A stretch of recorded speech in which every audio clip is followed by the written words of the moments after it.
Como os decía, muy buenas tardes a todos y a todas. Gracias por conectaros de nuevo a los diálogos, a esta actividad que desde ACAP queremos, bueno, hacemos mensualmente, bueno, como una charla un poco así a modo de café con profesionales relacionados con la enfermedad. Hoy tenemos con nosotros a Juan Carlos Trujillo. Él es cirujano torácico. Y bueno, yo le quiero dar la bienvenida a él y a todos vosotros y bueno, y deciros bueno, pues que planteéis las preguntas que hayáis bueno, pues pensado, ¿no? Hacerlo, bueno, que hay que perder el miedo a poder preguntar, porque no cualquier pregunta, o sea, ninguna pregunta es tonta en cáncer de pulmón. Y yo creo que pues saber siempre es mucho mejor para nosotros. Podréis hacer las preguntas pues a través del chat también y levantar la mano en vuestro turno de preguntas. Y bueno, y si Juan Carlos me da el permiso, pues yo, si te parece, les cuento un poco tu vida profesional y luego ya te dejo a ti paso para que des la bienvenida y yo directamente pues ya te preguntaré algo para que nos sitúes en el contexto del cribado del cáncer de pulmón. ¿Te parece, Juan Perfecto. Carlos? Claro que sí, claro que sí. Vale. Vale, pues nada, pues vamos a ello. A ver si me aclaro yo.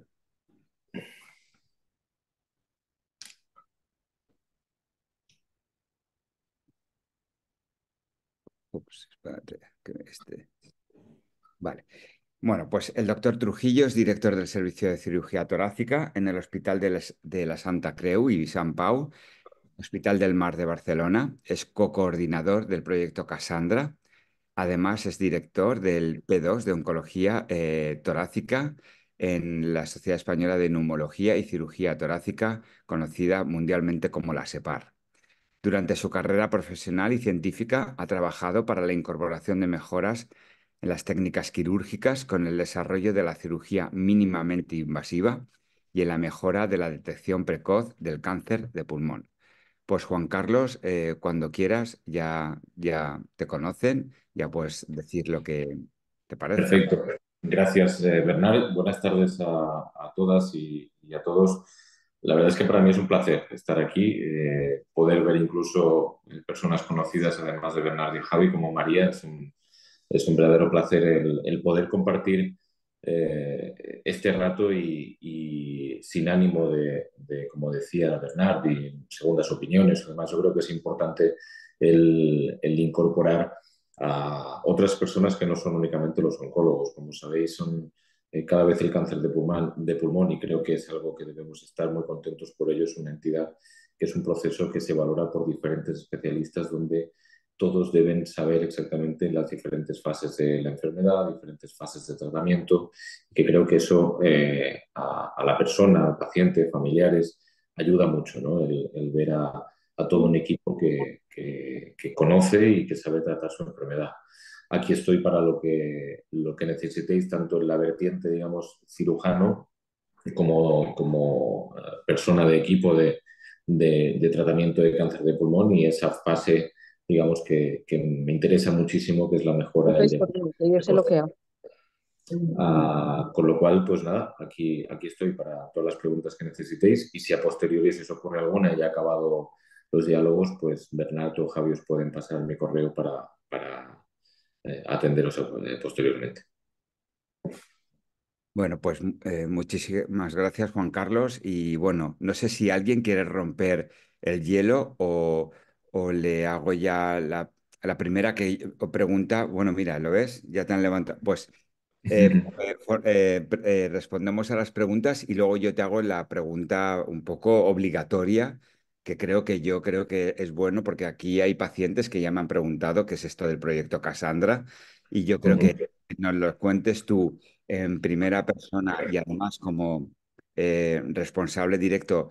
del mismo, ¿no? De implementarlo, ¿no? Pues así también todos tenemos información de primera mano, ¿vale? Pues entonces, Claro. Juan Carlos, bueno, pues empezamos. No sé si quién la ha levantado primero, o Iván o Gina, pero el orden de los factores no altera el producto. No os enfadéis uno con el otro, ¿no? Venga, le dejo a Gina que con el que empiece. Vale, pues nada, Gina, cuando quieras. Bueno, buenas tardes, ¿me escuchan? Sí, Sí, buenas claro. tardes. Bueno, un gusto, doctor. Yo estoy llamando desde Uruguay. Ujú, 2020, adenocarcinoma de células no pequeñas, lóbulo medio, pulmón derecho extirpado ujú, y algún ganglio que andaba por ahí que fue lo que me hizo volver en el 22.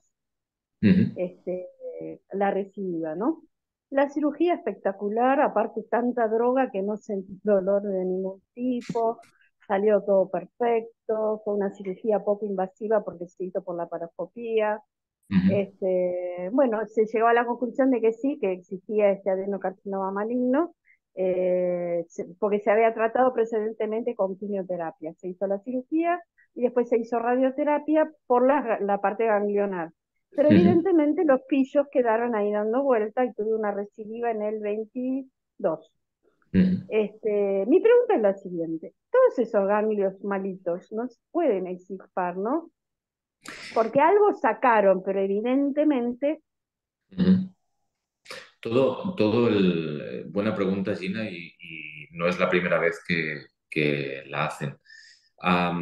Actualmente, la linfadenectomía, que es la extirpación de los ganglios junto con el tumor de pulmón, se hace únicamente con intención de saber el pronóstico de la enfermedad. Es decir, tú necesitas sacar esos ganglios para corroborar en qué estadio se encuentra la enfermedad, Ah, pero no ok. como parte del tratamiento. Es decir, cuando los quitas, esos ganglios simplemente te van a informar de que esa persona en qué situación ganglionar está, si es N0, N1 o N2, porque sabes qué tratamiento debes hacer en cada una de las Ujú. fases. Si la recidiva posterior es únicamente ganglionar, en el cáncer de pulmón no tiene, digamos, ningún sentido terapéutico el extirparlos mediante cirugía. Sí, sí, Dicho entendí. así, es que como yo siempre los comparo con una autopista y los peajes. Lo único que te dice el ganglio es que ese coche o ese tumor ha llegado hasta cierto peaje, pero por mucho que yo quite el peaje, el tumor sigue estando en la autopista, Va a ¿no? seguir, pulse, sí, sí, sí, va a seguir. Entonces, A mí me hicieron ¿cómo se llama? Media ginoscopía en su momento sí. para, en vez de hacer otro tipo de biopsias, se hicieron directamente esa. Fue todo en el periodo de pandemia, así que tuve prioridad, ¿no? No había tanta gente para atender. Ujú, Y ahora en la recidiva hicieron una biopsia que la mandaron a Estados Unidos a analizar del tumor original, porque hay ujú. una mutación en GFR, por suerte. Entonces ahora estoy con el erlotinib, que en apariencia, después de un año de uso, está funcionando. No sé por cuánto tiempo más y bueno, estamos al inicio del nuevo No camino, lo, ¿no? claro, yo creo que este escenario que tenemos actualmente con las nuevas terapias dirigidas en base a alteraciones moleculares, como puede ser el GFR, creo que nos abre un escenario muy, muy positivo. El tiempo que vaya a durar el tratamiento, su efectividad, no lo sabemos, Gina, pero a lo mejor tenemos respuestas a largo tiempo muy, muy buenas, con lo cual digamos, una buena noticia que el tumor tenga esa alteración y que tengamos un tratamiento para ella. Con lo cual yo creo que ahora mismo tiene mucho más sentido hacer ese tratamiento sin buscar una cirugía como parte ahora de Sí, sí, sí, de pero me quedó siempre la duda, que la si yo duda. hubiésemos sacado todos esos ganglios, capaz que yo estaba curada, porque realmente en el pulmón no hubo recidiva, o sea, el pulmón está perfecto, el Piensa, funcionar respiratorio es excelente, pero ujú. anda por otro lado el amigo. Piensa que hay una cosa, es diferente cuando, por ejemplo, si lo extrapolamos a la mama, cuando se sacan los ganglios axilares. Los ganglios mediastínicos vuelven a salir en esa misma zona. Es decir, Ah, ok. tú quitas los ganglios que están conviviendo durante la cirugía de pulmón, seguro que le sacaron alguna serie de ganglios durante la intervención. ¿Qué ocurre? Que cuando a posteriori esos ganglios pueden volver a crecer en el mismo lecho y pueden otra vez tener tumor. Es decir, no porque los quitaran durante la cirugía no pueden volver a tener los afectos a posteriori. Bueno, seguiremos con el erlotinib, esperando Claro que que sí. Y vaya mucho todo bien. ánimo. Abrazo, un placer Igual- enorme, gracias. Igualmente, Gina, gracias. Gracias, Gina, por la pregunta. Bueno, pues vamos a darle paso a Iván. Hola, buenas tardes. Hola, Gracias Iván, buenas tardes. gracias al doctor y bueno, a la asociación por organizar la charla. Disculpar que no encienda la cámara, pero bueno, sinceramente pues llegué tarde de trabajar, cansado, con frío y me he plantado el pijama y la bata y creo que no estoy como para exponerme. Entonces, bueno, Ningún problema, ningún problema. Estás en tu bueno, casa, Iván. hasta el pijama por dentro de los calcetines, no os digo más. O sea, estoy... En fin, bueno, al lío.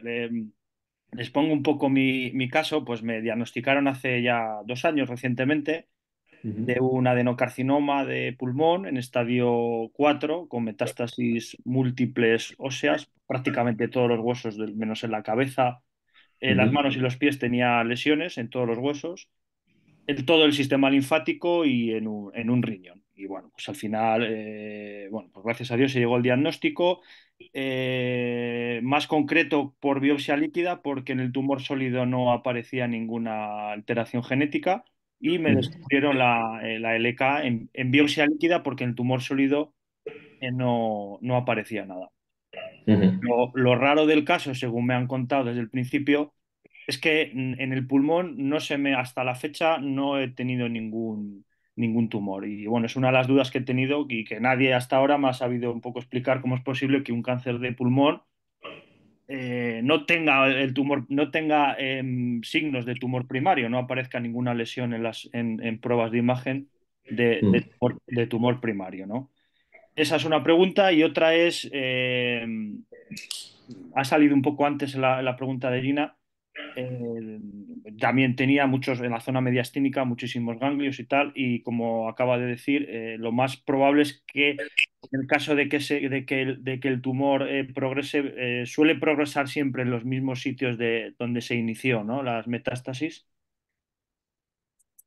Muy bien, pues Iván, la verdad es que la situación en la cual se te diagnosticó el cáncer de pulmón es una situación, no es la más frecuente, pero no es raro el ver muchas veces a pacientes que presentan un estadio 4 y que realmente al final acabas diagnosticando el pulmón funcionando o haciendo una biopsia de una de las metástasis. Entonces, son tumores que hasta que se descubre eso son de origen desconocido, pero cuando lo descubres ya el origen no es desconocido. El origen está claro, pero aunque no veas imagen palpable o imagen que puedas objetivar en una prueba de imagen, como un TAC o un PET-TAC, eso es peculiar, pero no es raro del todo. Es decir, muchas veces vemos la afectación ya metastásica y en cambio no conseguimos ver tumores, el tumor en el lugar de origen. Eso es más frecuente todavía en pacientes que tienen, como por ejemplo en tu caso, la mutación de ALK.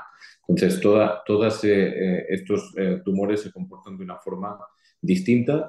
No sabes por qué, a lo mejor la lesión que hay en el pulmón es menos evidente, pero en cambio tiene, por poca afectación que haya a nivel pulmonar, tiene mucha afectación a nivel extratorácico, que decimos nosotros, ¿no? Que es fuera de la cavidad torácica, fuera del pulmón. El por qué, Iván, nos gustaría tener esa respuesta, pero no lo sabemos el por qué. Muchas veces tenemos mayor afectación fuera del pulmón, visible por lo menos, que no dentro del propio órgano. Digamos que hay una explicación que es que el origen de esa enfermedad fue en el pulmón, sin saber cómo, si se ha respondido a nivel local, tu propio organismo ha respondido a combatir esa enfermedad a nivel local, pero en cambio se ha convertido en una enfermedad sistémica mucho más rápido y sin dejar señal en el lugar de salida, por así decirlo. Probablemente la carga tumoral que tenías en el pulmón era menor, pero sí que esas células tumorales han tenido una capacidad tremenda de diseminarse hacia otros órganos sin dejar secuela en el órgano original. Esto no solo pasa en el pulmón, pasa en otros tumores y en algunos decir que a pesar de las múltiples biopsias, seguimos teniendo la duda de dónde está el origen. Son tumores de hecho, hay consultas de oncólogos que se llaman tumores de origen desconocido. ¿El por qué? Porque son tumores que sabemos que hay una neoplasia, porque el patólogo dice que hay una neoplasia, pero no sé decirte cómo se llama esta neoplasia, ¿no? De hecho, hay tratamientos que son estándares, que son una batería de tratamientos, digamos, sin buscar un foco único, sino se tratan los tumores más frecuentes con esa batería de tratamientos. En tu caso no se trata así porque ya tenemos un diagnóstico y además tienes un tratamiento específico para la mutación que tienes, ¿no? Pero, Y que gracias a Dios ha funcionado, vamos, en cuestión de meses. uh-huh. Funcionó, vamos, pues todo el sistema linfático limpio, la metástasis del riñón desapareció, a nivel óseo solo me quedan activas 3 lesiones, o sea, vamos, que es de una forma espectacular, la verdad. Sí. Me alegro muchísimo y muy buenas noticias ese. Y como decía Gina, la respuesta se puede mantener en el tiempo. No lo sabemos y ojalá que sea muchísimo tiempo, pero ese es un ejemplo o sois dos ejemplos de cómo ha evolucionado el tratamiento en el cáncer de pulmón con esos estadios que comentáis que desgraciadamente pues, hace unos años no teníamos opción ni de diagnosticarlo mejor ni de tratarlo mejor. Lo que comentabas de si el pulmón siempre tiene tendencia a recidivar en los mismos sitios donde ha aparecido. Lo que sabemos es que dependiendo del tumor, tiene más apetencia para irse a un órgano u otro. Concretamente, sabemos que el pulmón, por ejemplo, tiene sitios muy frecuentes donde va a metastatizar, que van a ser el cerebro, el hígado y el hueso. ¿Puede hacerlo en otras localizaciones como el riñón? Sí, pero suelen hacerlo en esos órganos. De hecho, eso justifica que cuando tú vas a hacer el seguimiento de una persona operada, por ejemplo, el 90% de los sitios donde puede metastatizar ese tumor se exploren con un tacto abdominal o incluso con la primer tercio del abdomen. ¿Por qué? Porque sabes que así estás, digamos, descartando la aparición de ese tumor en la mayor parte de sitios, que van a ser en el propio pulmón, en los huesos del tórax o extremidades superiores, o en hígado o en glándulas suprarrenales. Y a nivel cerebral, ¿por qué no se realiza un TAC o una resonancia de forma rutinaria? Algo que sí que se sabe es que cuando aparece una metástasis a nivel cerebral de un pulmón, por ejemplo, operado, van a ser coincidentes la aparición de los síntomas con la aparición de la imagen. Con lo cual, a la mínima que la persona presente un dolor de cabeza que no acaba de marchar, una sensación de visión borrosa, una sensación de que hay una mano que, por ejemplo, no nota, eso justifica directamente hacer una prueba de imagen a nivel cerebral. Pero ¿tiene sentido hacerla de forma rutinaria? No, a pesar de que el cerebro sea un órgano muchas veces donde desgraciadamente la enfermedad vuelve a aparecer. El hecho de haber tenido una metástasis en el riñón tiene tendencia a que en unos años pueda volver a tener otra vez en el riñón. Pues en este caso, cuando la enfermedad está, digamos, ligada a una mutación de ALK, por ejemplo, se sale un poco de esos esquemas. Es mucho más frecuente, por ejemplo, en ALK metástasis a nivel cerebral, por eso imagino que en algún momento se te hizo, Iván, alguna resonancia cerebral Sí, o sí. algún estudio cerebral. Sí, al Eh, diagnóstico y bueno, la verdad que me puse un poco pesado con el oncólogo y una vez al año me la está haciendo, una resonancia cerebral por si acaso, sí, yo por creo ese que miedo que se comenta de que es un sitio propenso para que progrese el tumor, claro. claro, en caso de ALK, por ejemplo, es un caso muy concreto y que igual en un futuro se estará justificado el hacer también el seguimiento con estudio cerebral, pero de forma rutinaria no se hace. Pero vaya, que el tumor puede aparecer en esos sitios diana o desgraciadamente una vez la enfermedad ha hecho una explosión en otros órganos, pues puede hacerlo casi prácticamente en cualquier sitio. Vale. Muchas gracias, ha sido muy, muy amable. Gracias, Iván. Gracias, Juan Carlos, y gracias, Iván, por la pregunta. Bueno, si quieres, Juan Carlos, vamos a ir al chat, ¿vale? Porque Vale. hay dos preguntas y luego tengo alguna más en el móvil y en un documento, o sea que vamos a intentar resolverlas todas. A ver, entonces, dice Leonor Díaz, me gustaría preguntar cuándo va a estar disponible la técnica universal del doctor González Rivas en la cartera de servicios del sistema. Y no solo la técnica, sino los candidatos a hacerla. Y si sabe qué evidencia existe de utilizar esta técnica en términos de supervivencia. ¿Cuál técnica es la del doctor Luis? ¿Lo sabes, Juanjo? Eh, sí, sí, sí. A mí me gustaría decir una cosa aquí, que es no confundir técnica con la resección que se debe hacer en el pulmón. La técnica en sí es la cantidad de incisiones que yo puedo hacer en el tórax para acceder al pulmón. Lo importante es, en el cáncer de pulmón, la técnica es importante porque eso nos va a reducir muchas veces el dolor postoperatorio, nos va a reducir una serie de cosas atribuidas a la propia técnica. Pero la cantidad de pulmón, lo voy a decir de otra manera, es decir, no por intentar hacer una técnica nueva tengo que perder calidad en la cantidad de pulmón, que es lo que realmente importa para el pronóstico del cáncer de pulmón.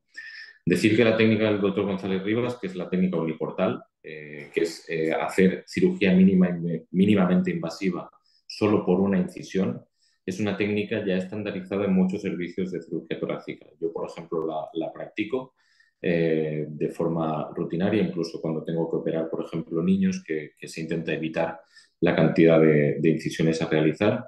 Es una técnica que lo que ha demostrado es que se puede hacer por menos incisiones, añadiendo menos dolor posoperatorio. Pero lo que quiero decir es que estandarizar esta técnica muchas veces se confunde eso con que vaya a tener un impacto en la supervivencia. Lo que tiene impacto en la supervivencia es hacer la resección pulmonar y ganglionar que toca con un cáncer de pulmón. Si para eso el cirujano que me lo tiene que hacer, desgraciadamente, no es desgraciadamente, quiero decir que para él la técnica le es mejor conseguir ese objetivo con 3 incisiones en vez de una, pues probablemente creo que preferiría esa situación que no alguien que intenta hacérmelo por una incisión y estamos perdiendo calidad oncológica. No sé si me explico con lo que quiero decir.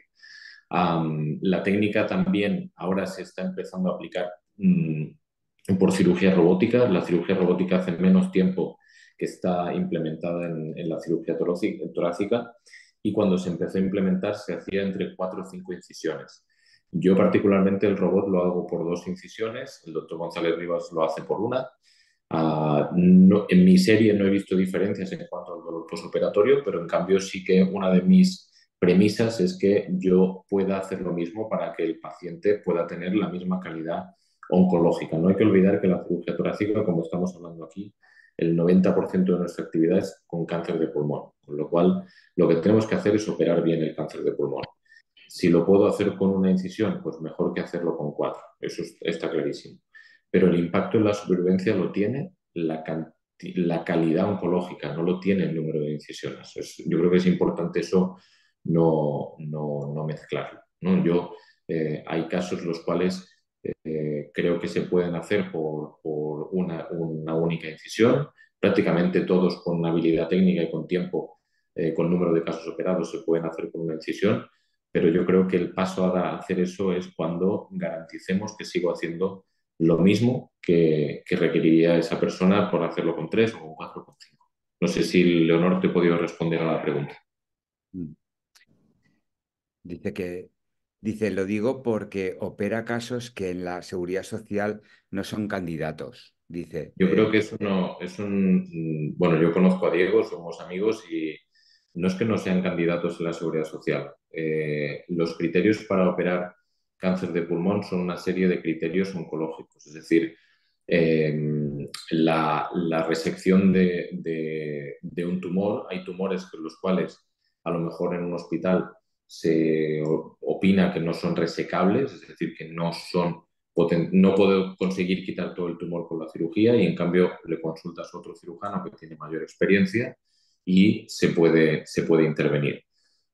Eso es una cosa. Lo que pasa es que los criterios de operar o no operar deben ser los mismos para todos, porque están regulados. Es decir, no tiene sentido operar a un paciente que tiene afectación ganglionar múltiple contralateral, por ejemplo.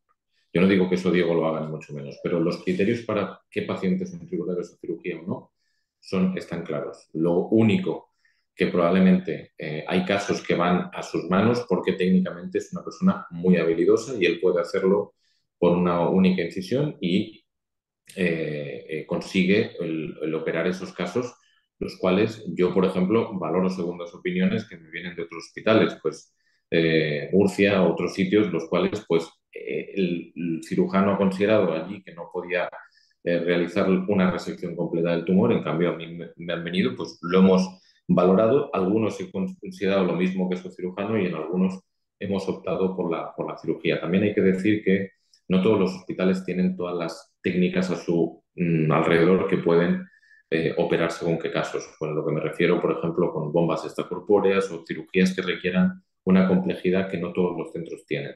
Si eso es así, el paciente puede solicitar una valoración por otro cirujano, pero eso yo no creo que tenga que dependa de la seguridad social o fuera de la seguridad social. Yo he de decir que la seguridad social, yo hago cirugía en atención privada y en atención pública y he estado en otros países y les puedo decir que la seguridad social que tenemos en cuanto al tratamiento del cáncer de pulmón es muy buena, con una estancia en la lista de espera muy regulada y que creo que eso debemos estar contentos y tranquilos en ese aspecto.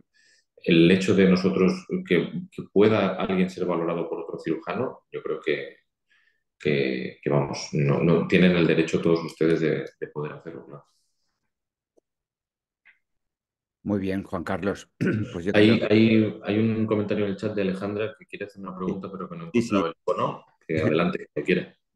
Vale, Alejandra le estaba diciendo que ahora le doy paso. Ay, Alejandra, perdona, si no he Hola, leído tu... muy bien, vale. Hola a todos, gracias doctor Trujillo por permitirme consultarle. A ver, yo me operé en septiembre del 2022 con una toracotomía y me extirparon el lóbulo superior izquierdo y estoy en un T3N1M0. Entonces mi pregunta es referente a- no al postoperatorio, porque ya hace más de un año, pero a las consecuencias que puede tener esta intervención. ¿Por qué hago esta pregunta? Porque desde que me intervine tengo un dolor debajo de las costillas en la parte izquierda que ahora se ha ido a la parte derecha también. Entonces quisiera saber, doctor Trujillo, si esto es muy habitual, si no, si debería preocuparme mucho o poco sobre este dolor, si me pudiera, y entiendo que no soy su paciente, lo que me pueda contestar. No, no, por supuesto, Alejandra, yo creo que la pregunta y viene muy en relación con lo que comentábamos antes. La toracotomía, que es la resección del pulmón por vía abierta, claro, exige, digamos, una incisión muy grande con daño del nervio intercostal. Lo que duele en realidad no es la manipulación del pulmón dentro, sino duele el hecho de atravesar las costillas y muchas veces alguna fractura que tenemos que provocar para poder acceder. De hecho, a mí me falta un trocito y todo de costillas. Exacto, exacto. Entonces eso es el daño en el nervio, al final lo que acaba provocando es un dolor que puede cronificarse después de la cirugía. El dolor no es que sea, es muy invalidante, no es que, digamos, le vaya, ese dolor tenga, digamos, una relación con que la cosa vaya peor o que el cáncer vuelva a aparecer, es una consecuencia simplemente del hecho de haber entrado a través de las costillas. ¿Qué hemos conseguido con la cirugía, como comentábamos antes, con la cirugía uniportal o con la cirugía mínimamente invasiva? Es que tenga menos dolor después de la cirugía. Pero sí que es cierto que hay algunos casos, como por ejemplo el suyo, a lo mejor el cirujano que le operó decidió hacerlo por cirugía abierta porque de esa manera él garantizaba que podía hacer una resección completa Sí, me del lo tumor. explicó, me lo explicó. Me dijo que era la mejor opción en mi caso, porque el tumor era muy grande además.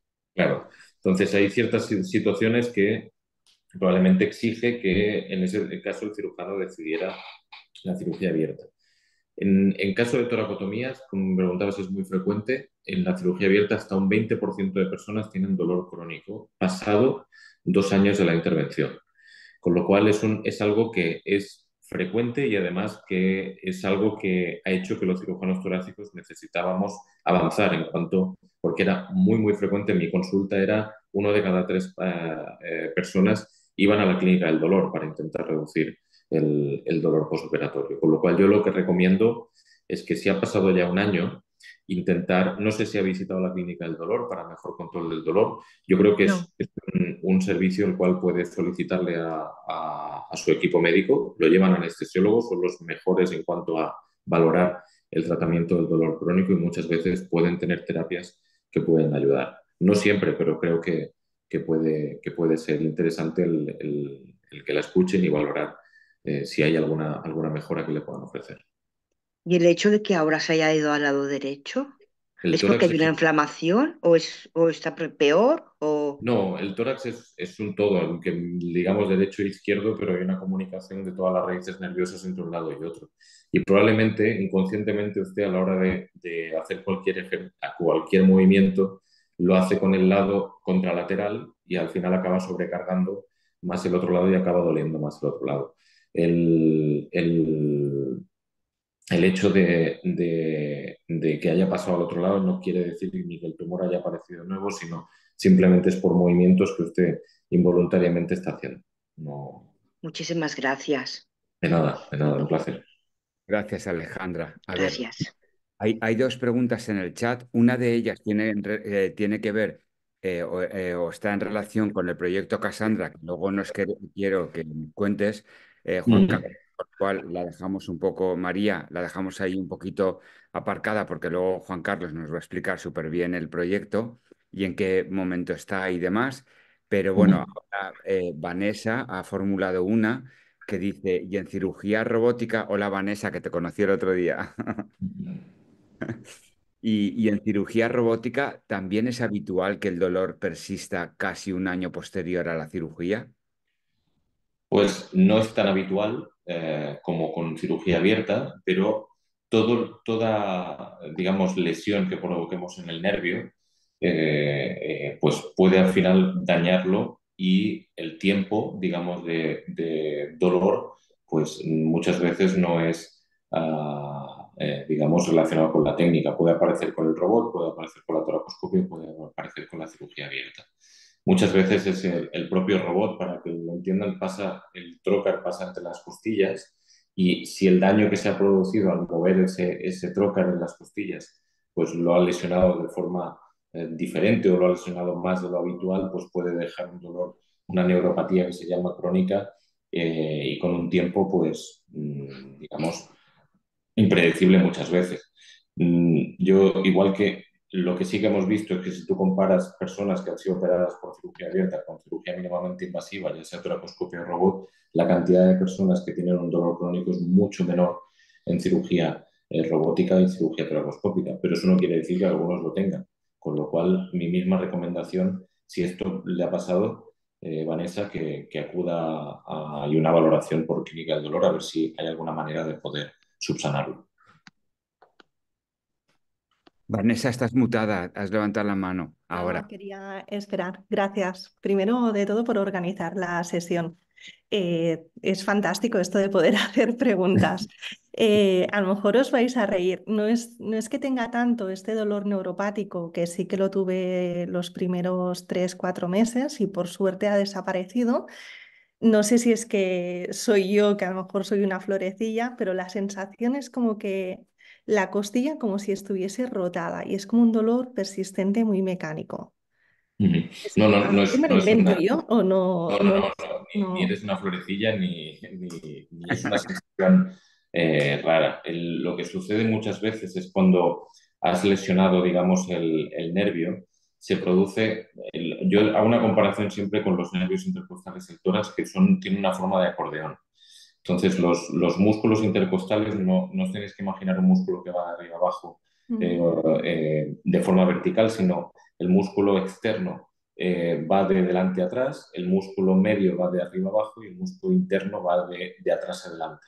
De forma que se están entrelazando así y se mueven haciendo esto para que acompasar a la caja torácica. Cuando lesionas en esa zona, muchas veces ese movimiento no se queda compasado, sino que se mueve de una forma más o menos así. Entonces, lo que notas cuando respiras o toses o haces algún movimiento respiratorio más brusco es como si algo se rotara sobre sí mismo. Es decir, como si una parte de la costilla se moviera encima de la otra. Y es una sensación que puede quedar porque hay una parte de ese músculo intercostal que ha quedado contracturado de forma crónica o inhabilitado. Entonces, ya no se mueve de forma compasada, se mueve y dando esa sensación, ¿no, Vanessa? Que a veces como que se Sí, rota. bueno, es como con la palpación, como si Ujú. notase la costilla que sobresale un pelín y como si estuviese más rotada. Y entonces sí que es cierto, y me lo confirmas, que, por ejemplo, al nadar, ¿no? Exacto. Es muy limitante, que a lo mejor ahí los intercostales también tienen más Decir peso. también que hay algunas veces que el propio tratamiento con osteopatía o masajes pueden intentar romper esas zonas contracturadas, enseñando una serie de ejercicios que pueden hacer mejorarlo. Lo digo no sé si puede mejorar tu caso, pero en general, si hay personas que nos están escuchando que tienen esa sensación de que parte del hemitórax operado está como engarrotado, ¿no? Que no, pues está como bloqueado. Muchas veces es Mm. la palabra que se utiliza, pues ese bloqueo puede a veces subsanarlo el hacer ejercicios de fisioterapia osteomuscular para que mejore. Sí, sí, estamos en ello. Gracias. Perfecto, a ti, Vanessa. Muchas gracias, Vanessa. Bueno, dice Montserrat Gómez que ella fue operada hace 5 años y que sigue teniendo dolores, ¿verdad, Monse? Sí, de vez en cuando. Y lo del diafragma como si fuera un corcho, pues luego también, si tienes tratamientos, además, yo tengo un tratamiento un tratamiento, un TKI, que produce una cierta neumonitis, pues aún, yo, por ejemplo, hay días que estoy muy bien, pero hay días que es horroroso, porque a lo mejor una mínima inflamación, entiendo yo que es eso, porque ya tampoco, ya no me asusto. Y luego es muy curioso, porque yo estoy operada del pulmón derecho, de una lobectomía del lóbulo inferior derecho, y sin embargo me duele más el lado izquierdo. Hay una zona que desde que me operaron es imposible, o sea, siempre me duele ahí. Bueno, y luego ya digo, los tratamientos, el que yo tengo en mi caso y el que tenía antes también, producen una cierta neumonitis en muchos casos, es decir, inflaman un poco el pulmón que aún si estás operado, pues claro, aún hace que el dolor sea más intenso. Pero bueno, yo hace 5 años, el día 19 que fui operada con el Leonardo da Vinci, o el da Vinci, que no sé si es el Leonardo o es da Vinci Da solo. Vinci, Da Vinci.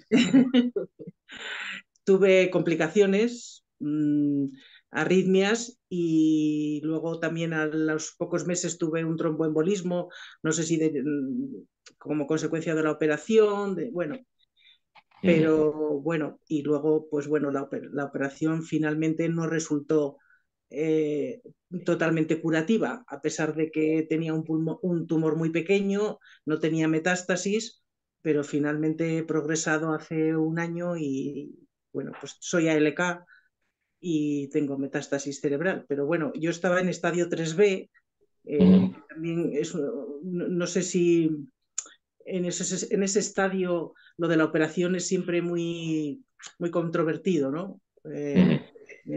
Pero bueno, a mí decidieron operarme y bueno, pero bueno, aquí estoy. Sí, exacto. Has tocado varios puntos que yo creo que es importante comentar. Uno es el dolor tras 5 años de la intervención. Felicidades por esos 5 años, porque yo creo que 5 años y medio de la operación, 5 años, pero del sí, sí, diagnóstico 5 años y medio. el diagnóstico 5 años y medio. Yo creo que hay que coger ese mensaje, ¿no? De que realmente el tratamiento global del cáncer de pulmón ha mejorado y cada vez casos como el suyo, Montserrat, pues son más frecuentes, ¿no? Y eso es Hombre, muy yo espero, Y es por decir, que lo supuesto. de los 5 años parece como que es ya, bueno, ahora ya, No, no, no, no, no, no, no, exacto. no. Es decir, Mire, yo ahora mismo estoy con otro tratamiento por la metástasis cerebral que hizo hace un año. Eh, espero que la cirugía haya servido de algo. No sé si hay evidencia o tienen datos de si, aun en caso de que luego la enfermedad progrese y llega a metástasis, la cirugía bueno, puede influir en la mejora del tratamiento, en que el tratamiento sea más óptimo. No lo sé.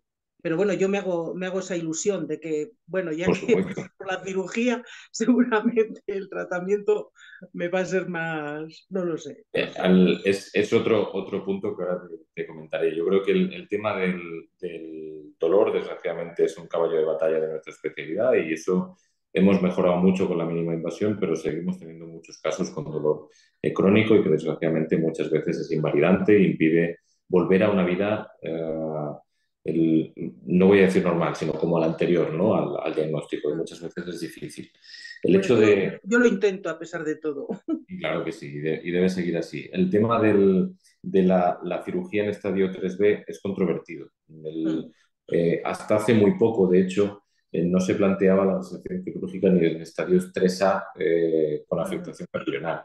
Los resultados de hace muy poco han salido de la nueva clasificación de la estadificación de los tumores pulmonares y ya se plantea la cirugía en el estadio 3A porque sí que hemos visto que tienen un mejor pronóstico a largo plazo que aquellos que no operas.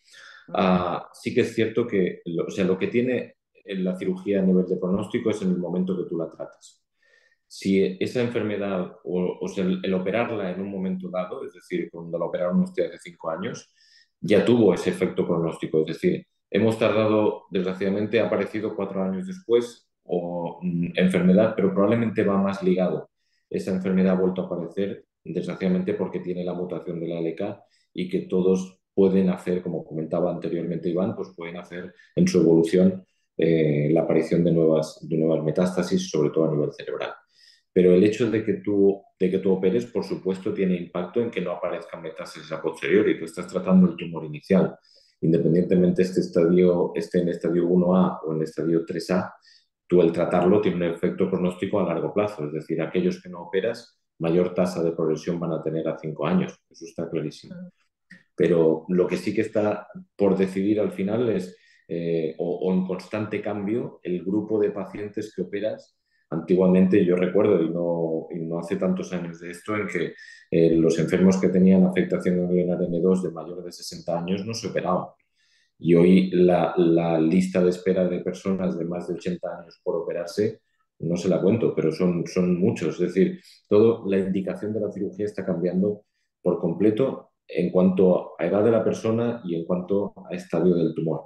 Con lo cual yo creo que lo más importante es que han aparecido nuevas técnicas, nuevos tratamientos que hacen que la cirugía pueda estar indicada en un mayor número de personas.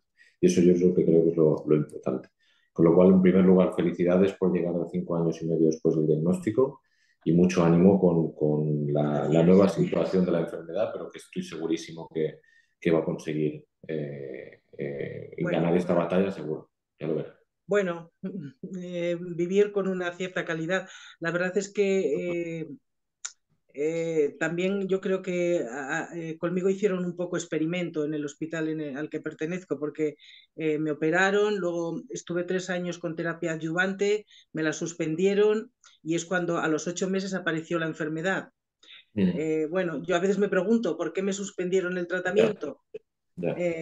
Bueno, ahora estoy con otro tratamiento. La verdad es que no sé si porque la cirugía ya ha dejado de ser, tengo mejor calidad de vida. La verdad es que con el anterior tratamiento y en esos primeros años me era muy difícil andar, incluso me cansaba mucho, en fin, era complicado.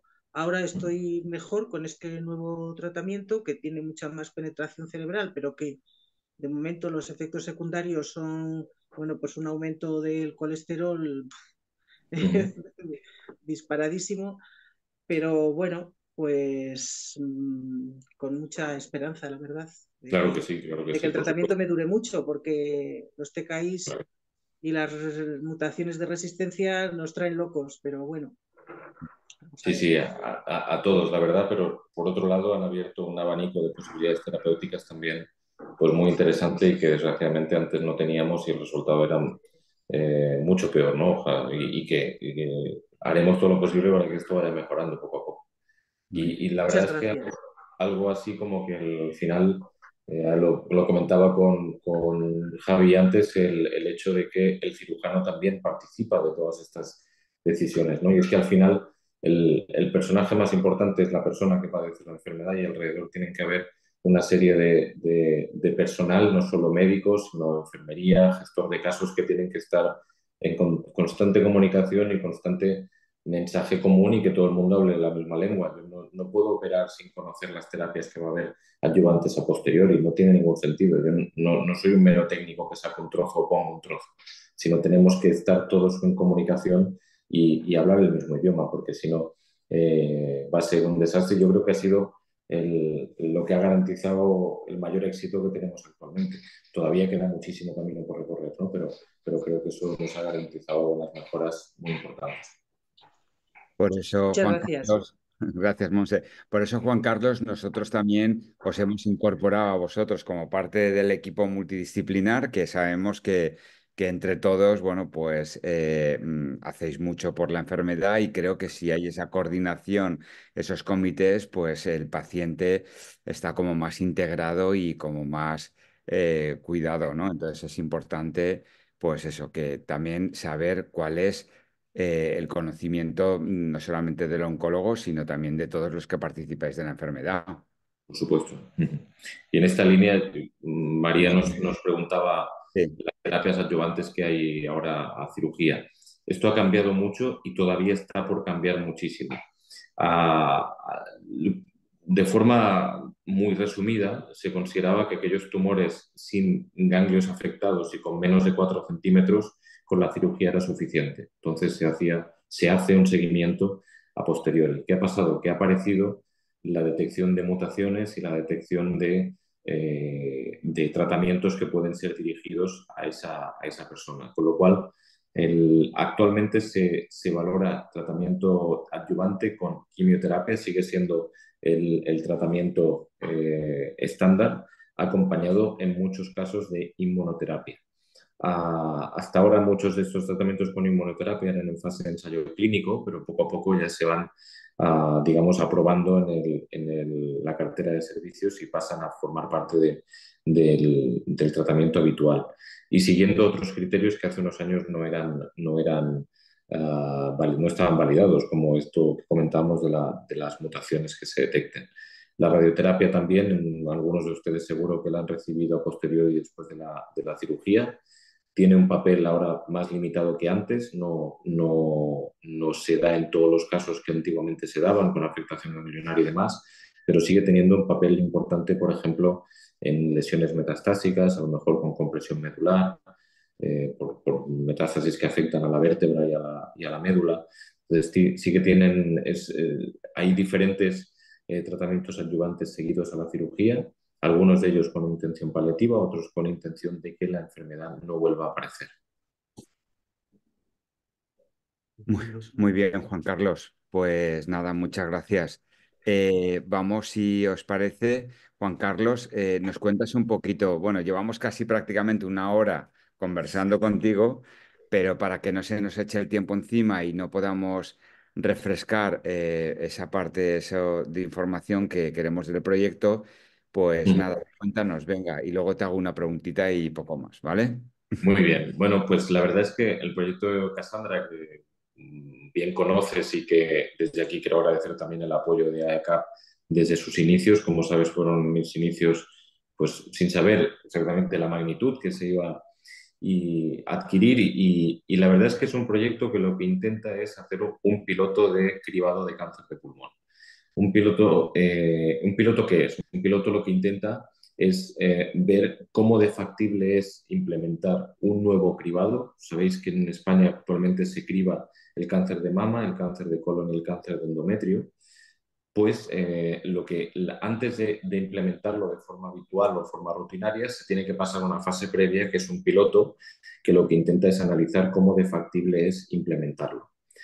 En esos hay una serie de factores que son ver cómo el sistema sanitario puede adaptarse a la solicitud de nuevas pruebas de imagen, un nuevo volumen de personas que en principio no estaban enfermas y yo estoy buscando si tienen esa enfermedad o no. Eso en un sistema sanitario ya bastante colapsado, pues hay que testarlo, hay que saber si es factible. Cassandra, uno de los objetivos que tiene es eso, es ayudar a ver si es posible implementarlo. El segundo objetivo es la prevención primaria, es decir, ayudar a que la cesación tabáquica mejore en nuestro país. Actualmente las tasas de fumadores son claramente desalentadoras porque si analizamos la estadística como nosotros nos parece, pues siempre podemos buscar un resultado positivo donde realmente no lo es tanto. Si analizamos las tasas de fumadores en base a lo que nos dice el Sistema Nacional de Salud, nos dicen que se ha reducido la tasa de fumadores en hombres y en mujeres. Pero esas tasas de fumadores están cogidas en las edades, por ejemplo, entre 15 y 100 años. Claro, ¿cuántos fumadores conocen ustedes entre 85 y 100 años? Pues hay, pero no tantos, ¿no? Si acotas esas edades a entre 15 y 75 años, el 30% de hombres fuma cada día y el 26% de mujeres fuma cada día. Si además lo acotamos a edades juveniles, todavía es más preocupante, donde casi un 30% de menores de 19 años fuma a diario. Con lo cual, es algo que los proyectos piloto de cribado de cáncer de pulmón también pueden ayudar, es a mejorar esas tasas de cesación tabáquica, incluyendo a esa persona fumadora en un programa de detección precoz y ayudándole y dándole las terapias necesarias para que abandone el tabaco.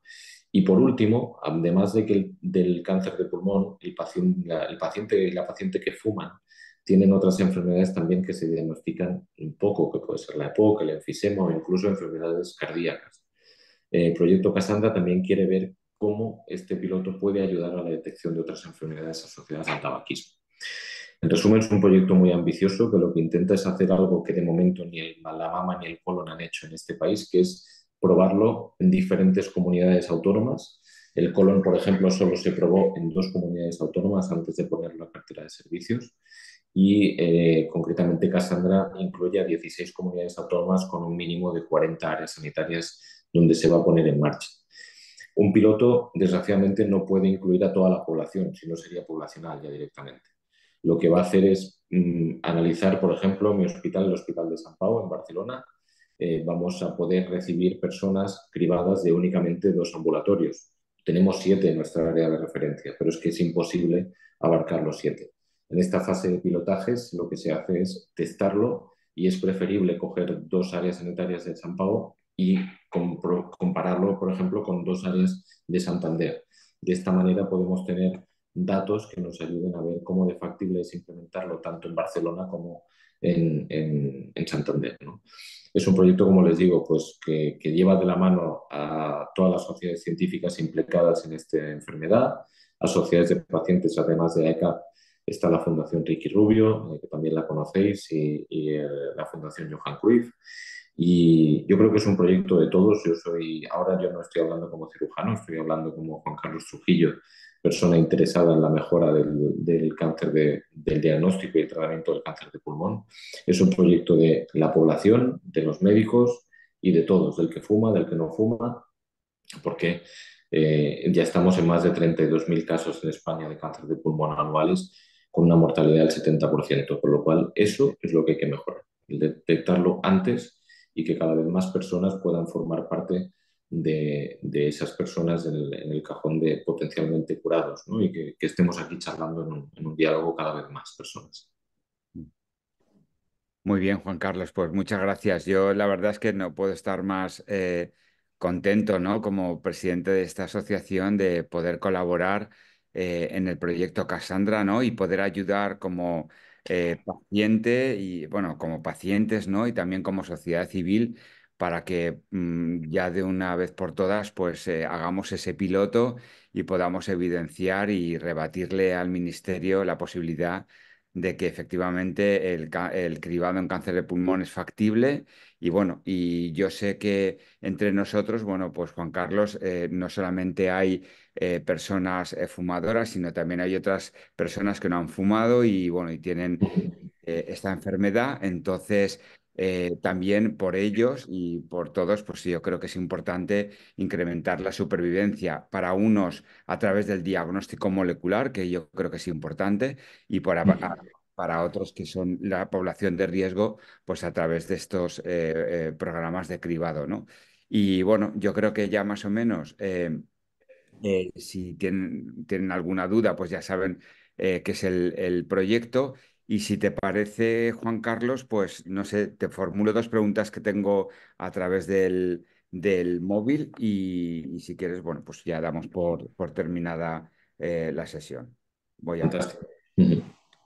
Pues mira, la primera es, mi mujer tiene ALK. En el proceso que llevamos, ha generado líquido en pulmón por progresión.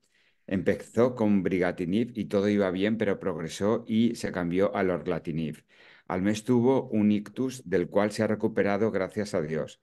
Para la generación de líquido en pulmón, pleura y pericardio nos dieron quimio y el líquido se fue en su mayoría, pero todavía queda. Está con permetrexed de mantenimiento. Mi pregunta es esta. En las revisiones neumológicas dicen que el líquido está estable, pero si ni se saca ni disminuye. ¿Esto no podría resecarse de alguna manera? ¿Es necesario que esté ahí? ¿No es peligroso? ¿Y qué recomienda para potenciar la capacidad pulmonar porque se quedó atrapado en el pulmón después de este último episodio? Ella satura bien, pero se cansa bastante por la propia enfermedad y la capacidad pulmonar. ¿Y qué consejos nos darías? No sé si la has cogido toda, Juan Carlos. Sí, sí, sí. Yo creo que sobre todo me voy a centrar en el derrame pleural, que es lo que yo creo que más le preocupaba y lo que más limitación le provoca. El derrame pleural asociado al cáncer de pulmón es algo muy frecuente. El derrame pleural sucede cuando el tumor desgraciadamente hace metástasis en la pleura parietal y aparece un exceso de líquido. Decir que todos en la pleura tenemos 6 litros de líquido que van entrando y saliendo constantemente en ese espacio de la pleura. Cuando aparece alguna enfermedad, ya sea inflamatoria, infecciosa o cancerígena, como en este caso, se produce un exceso de producción de ese líquido y se acumula. El hecho de que no vaya a más es una buena señal porque quiere decir que la enfermedad está controlada. Si la enfermedad está descontrolada, lo primero que hace es que la cantidad de líquido aumenta. El hecho de quitarlo, actualmente, según entiendo, ya hace mucho tiempo que lo tiene. Cuando tú tienes mucho tiempo de líquido en la pleura, lo que acaba pasando es que ese pulmón pierde la capacidad elástica y por mucho que quites ese líquido, el pulmón se va a quedar en el mismo sitio. Yo solo lo quitaría en caso de que aumentara o apareciera más sensación de ahogo. Si no, el manipularlo puede provocar incluso a veces infecciones. Intentando quitar ese líquido, podemos infectar nosotros ese líquido al exponerlo con el exterior. Con lo cual yo considero que si ahora mismo la sintomatología respiratoria está controlada, pues es preferible pues, hacer esos controles y no tocarlo. Si ese líquido aumenta o los síntomas respiratorios aumentan, pues sí que sería partidario de quitarlo y hacer una pleuroscopia, incluso intentar fusionar esas pleuras. ¿Qué pueden hacer? Yo creo que el mejor tratamiento es la fisioterapia respiratoria en esa fase, intentar hacer que esa flexibilidad del pulmón no se pierda y ese tratamiento de fisioterapia pueden acudir a su médico habitual. Puede ser que lo tengan en el propio hospital ese servicio y yo creo que le puede mejorar. Simplemente el hecho de caminar sin llegar al agotamiento ya es una buena terapia para evitar la producción de mayor cantidad de líquido. Pues muchas gracias. Espero que bueno, pues la persona que ha planteado la pregunta pues haya quedado satisfecha con la respuesta. Y bueno, Juan Carlos, la última también es un poquito larga, así que vamos a estar atentos. Buenas tardes a todos y gracias por este servicio. La persona afectada es mi madre con una mutación MET, Skipping 14, 69 años y nunca fumadora. Tras haber recibido la primera línea de platino más pembrolizumab, inmunoterapia, y no tiene progresión de la enfermedad, pasamos a mantenimiento con inmuno y premetexed. Actualmente recibe inmuno cada 21 días. La situación, dado que es un estadio 4, tenía afectación pleural, unos implantes le van a dar radio en estos, a pesar de dejar claro que el término es cronificación de la enfermedad. Lo de dar radio en los implantes suele dar de manera general buen resultado en cuanto no se vuelven a reproducir. No crecen, los implantes son de milímetros. De nuevo, dar las gracias. No sé si te ha servido la pregunta, Juan Sí, Carlos. yo creo que un poco en la misma línea de lo anterior y lo que tú acabas de decir. Hay muchos casos actualmente, muchos que son exactamente entre un 12 y un 15% de las personas que sufren un cáncer de pulmón nunca han sido fumadoras y son precisamente los que más mutaciones vamos a encontrar, ¿no?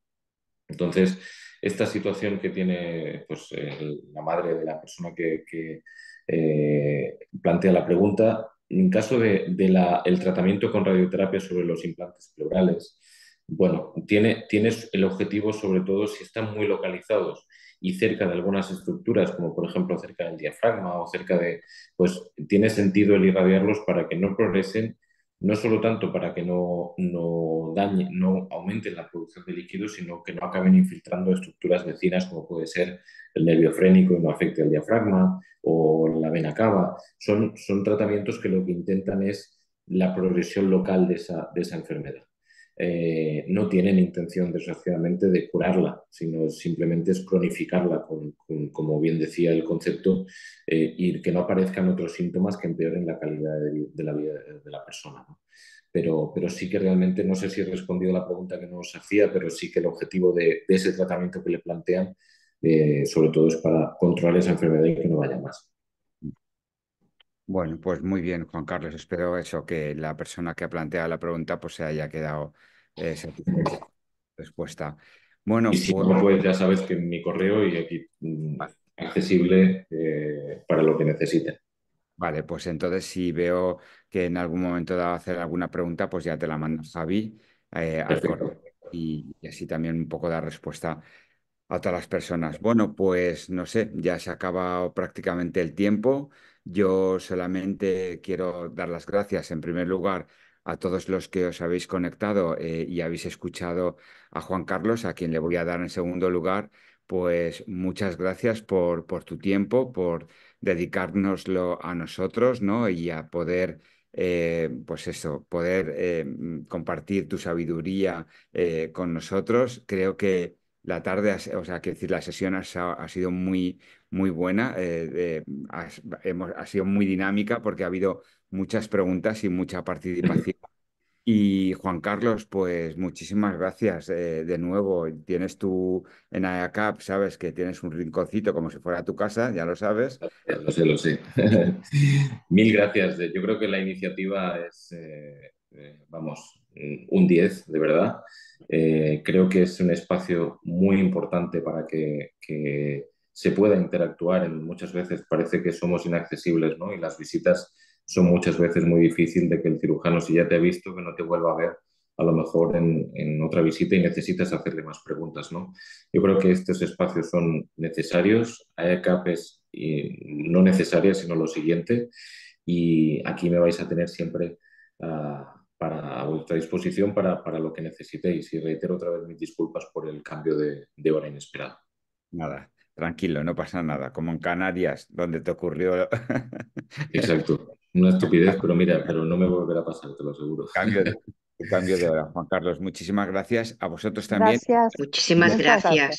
gracias. Deciros que, bueno, que va a quedar grabado en YouTube, que ya lo pasaremos por los grupos, ¿vale? Y que os esperamos en los próximos diálogos a finales de marzo, que ya haremos anuncio de quién va a ser. En este caso va a ser un oncólogo, pero ya os diremos quién es. Con lo cual vamos a ir un poco sorteando los diálogos en función de los perfiles sanitarios. Muchas gracias a todos y, bueno, nos vemos pronto, ¿ale? Chao. Gracias, hasta Gracias. Un pronto. Gracias a abrazo. ti y al resto de la Gracias. asociación. Gracias por todo. Adiós, adiós. Adiós.